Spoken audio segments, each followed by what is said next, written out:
Assalamualaikum warahmatullahi wabarakatuh. Salam sejahtera untuk kita semua. Ketemu lagi dengan saya, Apin Puriski Rada Putri, dalam mata kuliah Entrepreneurship Incubator Class.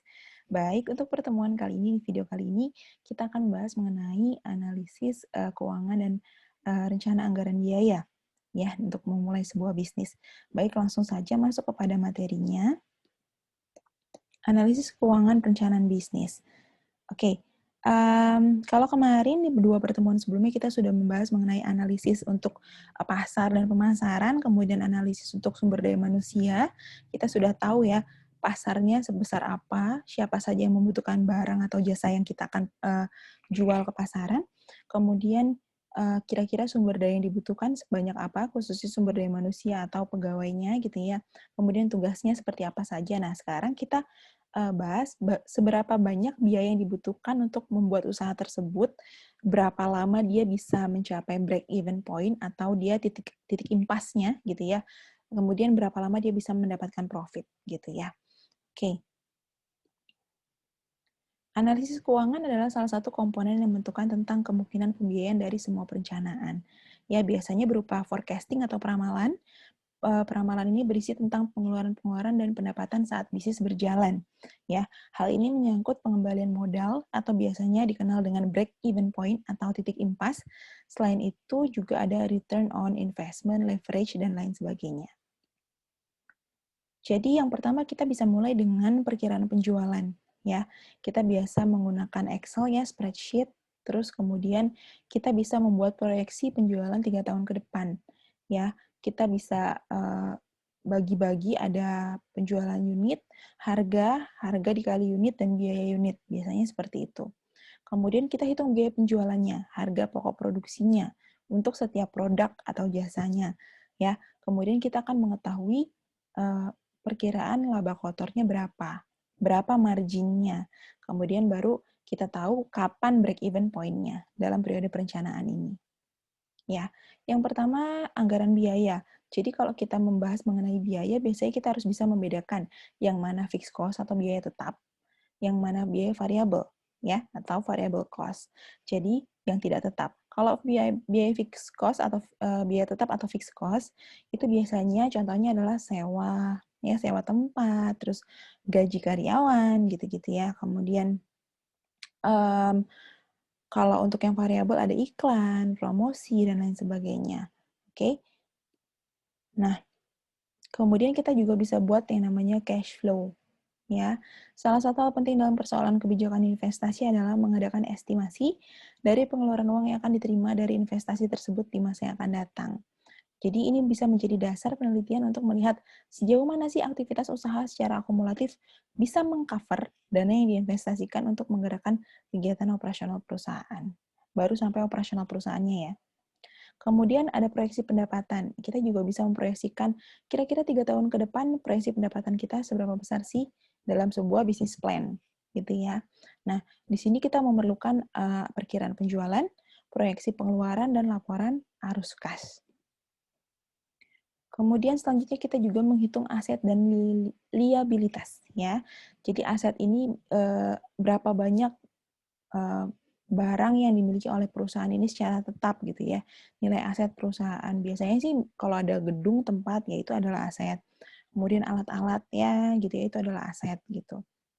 Kemudian analisis break even point. Nah ini biasanya kalau kita mau buka usaha, kita tahu dulu nih kira-kira break even point-nya berapa lama gitu ya.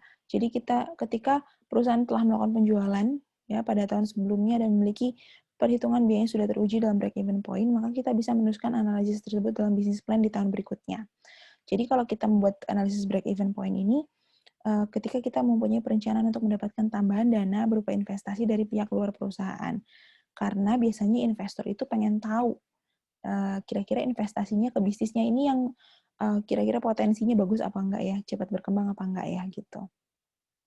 Ini ada contohnya untuk perhitungan break even point untuk bisnis minuman coklat kalau di sini ya. Jadi ini ada biaya yang pertama dihitung adalah biaya operasional dan pemasaran awal dalam rupiah. Isinya semua ini ya, ada gerobak, terus kettle listrik, galon, semua hal harus dirinci, semua harus benar-benar dimasukkan dalam perhitungan. Misalnya, "Enggak Bu, saya pakai listriknya di rumah, jadi udah termasuk dalam di rumah." Enggak bisa kayak gitu, semuanya harus dirinci, ya. Termasuk di dalamnya ada, gaji pegawai, ya, kemudian kalau memang di rumah, ya kita anggap kita sewa tempat, atau kita anggap listriknya berapa, gitu, ya, dan lain sebagainya sampai dengan pemasaran awalnya. Kemudian ini biaya bahan baku untuk, jenis-jenis produknya. Di sini ada 3 level minuman coklat. Untuk level 1 biaya bahan bakunya atau biaya pokok produksinya 5.000, level 2 7.000, level 3 9.000. Kemudian kita buat totalnya per bulan ya. Ketika level 1 ini ternyata laku 15 cup selama 30 hari, maka dia dapat sekian omsetnya. Level 2 berapa, level 3 berapa. Jadi total per bulannya 3.450.000 untuk biayanya aja. Gitu ya. Terus total biaya awalnya kita bisa hitung dari biaya operasional dan biaya pemasaran awal plus biaya bahan baku yang udah dihitung sebelumnya, biaya operasional dan pemasaran. Tadi 479 tambah 345, jadi 8,2. 8,24 juta ini adalah biaya yang digunakan perusahaan, gitu. Nah, biaya per bulannya kalau kita bagi, ada fixed cost, ada variable cost. Fixed cost-nya ada sewa tempat, gaji pegawai. Variable cost-nya ada tadi, 3.450.000 tadi.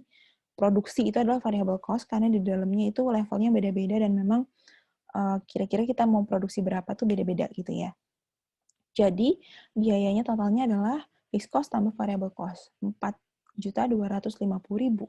Sedangkan tadi kita hitung bahwa biaya operasional dan biaya pemasaran awalnya 4.790.000 gitu ya. Kemudian kita hitung analisis break even point-nya. Ketika investasi awalnya yaitu 8,5 juta, ya 8,5 juta, anggaplah dari sini ya kita hitung 8,5 juta.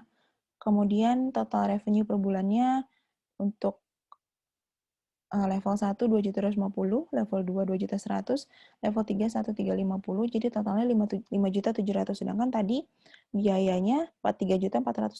Dari situ aja udah kelihatan ada untungnya perbedaan dari 5.700.000 dikurangi 3.450. Sehingga net income-nya 5.700.000 dikurangi dengan 4.250 karena ada tambahan 800.000 dari fixed cost gitu ya. Jadi omset dikurangi dengan total biaya 1.450 gitu. Nah, kemudian pada awal bulan itu kita punya investasi awal 8,5 juta kan, 8,24 tadi kita anggap 8,5 juta.